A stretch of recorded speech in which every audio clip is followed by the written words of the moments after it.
and welcome back to Dr. Son TV. Mga kasambahay, ang talakayan natin ngayong umaga ay tungkol sa goiter. Kasama pa rin natin ang napakahusay at napakagandang doktora na si Doktora Mia Rojas. So we're talking about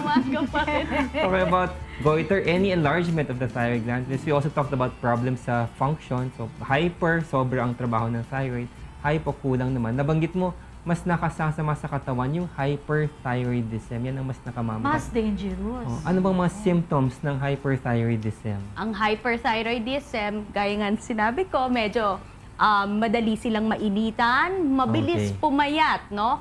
Kada kain kasi nila, kung minsan, dumudumi kagad. Ang bilis din ng pagbaba ng pagkain. Alright. Yung iba, mabilis ang turnover ng cells, kaya mabilis mawawala yung buhok. Yung iba, nakakalbo ng konti. Yung iba, hindi makatayo masyado because they lose a lot of potassium, no? Alright. Hindi makatayo.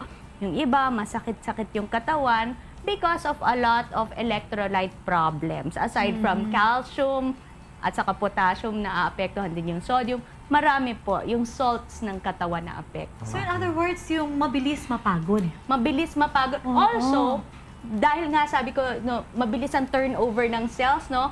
Mapapansin nyo, mas madali din silang umitim. Okay. Manipis yung balat, tapos madaling ma-expose sa sun, umiitim kagad. Kasama ba ito, doktora, yung parang nagda-dry, mabilis yung skin? Oo, mga silang tumatanda kagad. Mabilis tumanda. Ano lang Okay. yan? Get palpitations, kumakabog Palpitations, ang dibdib. malakas ang kabog ng dibdib, yun yung Tagalog. Yung laging Malakas mo ba kabog? yung laging may Kahit hindi nervyos, in kahit love, walang oo. nervyos. Oo, tapos madaling magalit, irritable. Kung minsan, pwede nilang rasonin yun. Hyper kasi ako ngayon, kaya mainitin ang ulo. Iba yung hyper, ha? Compare sa hyperthyroid, ha? Sige. Pwede. Ay, sa mga babae, especially apektado din po yung menses, yung regla. Kung minsan, pwede siyang tumigil.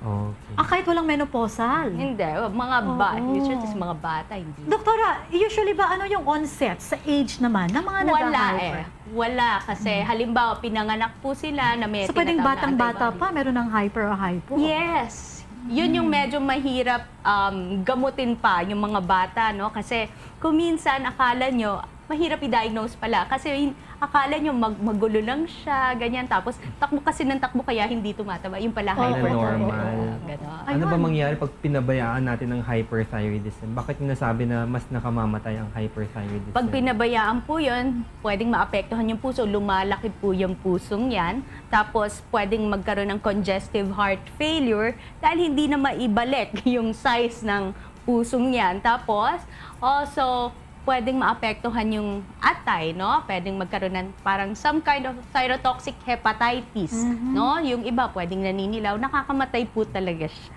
Okay. Naku, buti na lang, imposible tayo magkaroon ng ganon, ano?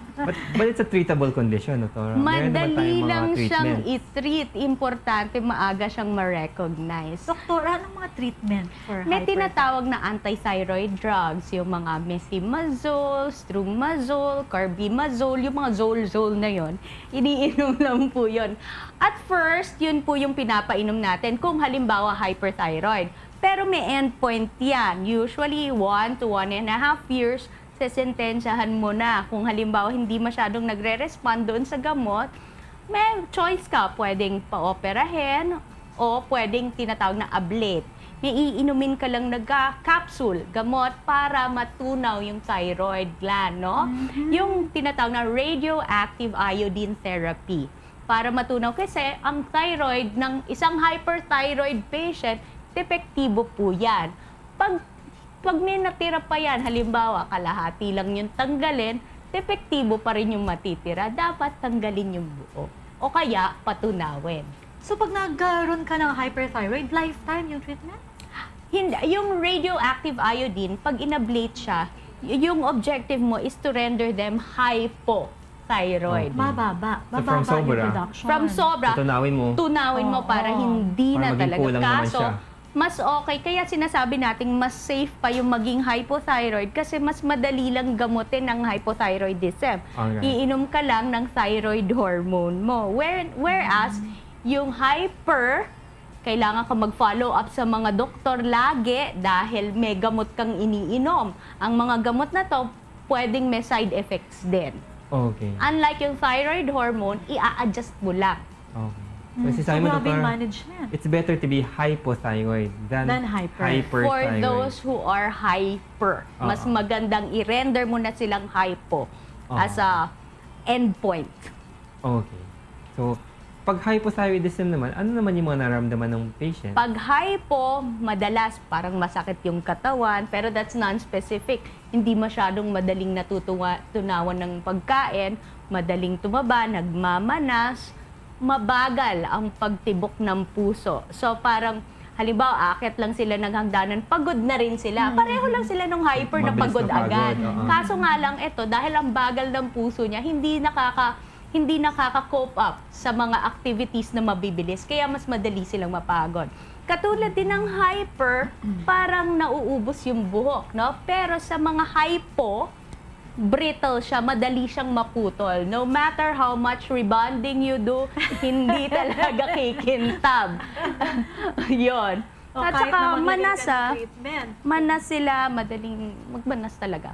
Okay. How about long term? Pag pinabayaan mo ang hypothyroidism, meron bang long-term complication din? Yun yung pinaka hindi masyadong nare-recognize kagad. Kasi kung minsan, tinitreat na yung complication ng hypo as hypertension. Ang mahirap po sa hypothyroid, pag matagal na po siyang hypothyroid tapos hindi na-recognize, biglang tumataas ang blood pressure niyan. Tapos pag inom ng gamot, biglang bumabagsak Okay. naman. So, meaning there's an endocrine problem. Thyroid hormone lang po kasi yung gamot nun. Another thing, pwedeng nakikita na mataas lagi ang cholesterol, triglycerides. Yun, kaya routine, pag matataas ang cholesterol, tinitingnan din kung minsan yung thyroid hormone. So at least it's not as bad as hyperthyroidism. Kasi na ang treatment, Heart- thyroid hormone heart na. failure ang complication ng hyper. Ang Although hypo, pwede ka mag-heart failure because of hypertension and dyslipidemia. pag long term Oo, talaga. natataas masyado yung mga lipids mo Cholesterol, at saka yeah. cholesterol. Okay. Ayun pala. Okay, so may very many things to sabi mo, boss. Again, very interesting ang topic natin. Marami pa tayong pag-uusapan mamaya, but first we'll just intro the Naturally Yours segment with Miss Yas Muralla.